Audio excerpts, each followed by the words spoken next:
পাকিস্তানি নারীরা কেন এত সুন্দর? বংশ এবং শারীরিক বৈশিষ্ট্য অনুসারে পাকিস্তানি বা সিন্ধু উপত্যকার অধিবাসীদের উত্তর পশ্চিম অংশ পারস্য এবং ইউরোপীয় জাতিগুলির অধীনে। উত্তর পশ্চিমে আপনি ফর্সা হেজেল ত্বকের রং দেখতে পাবেন, কিন্তু আপনি যখন দক্ষিণ অংশের বা মুলতান এবং সিন্ধুর দিকে অগ্রসর হচ্ছেন তখন এই ফর্সা হয়ে যাচ্ছে যতক্ষণ না ভারতের চরম দক্ষিণে সূর্য পোড়া ত্বকের রঙে পৌঁছায়।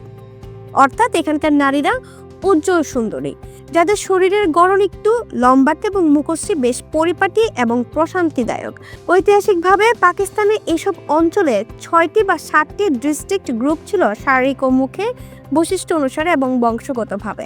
জানা যায় বাজর এবং চিত্রালে আলেকজান্ডারের সময় এই উপত্যকায় বসতি হিসেবে গ্রিক বৈশিষ্ট্য দেখতে পাওয়া যায়। পেশোয়ার উপত্যকায় আফগান বংশোদ্ভূত সবচেয়ে সুন্দর মানুষের বসবাস রয়েছে।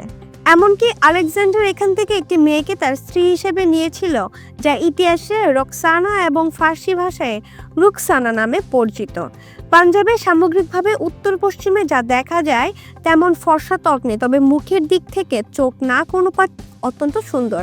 পশ্চিম অংশে এটি প্রধান ইরানি এবং কুর্দি রং রয়েছে। সময়ের সাথে সাথে এই সমস্ত দলগুলি বেশ মিশ্রিত হয়ে একটি সমৃদ্ধ এবং সুগঠিত শারীরিক এবং মুখের কাঠামোর জন্ম দিয়ে থাকে।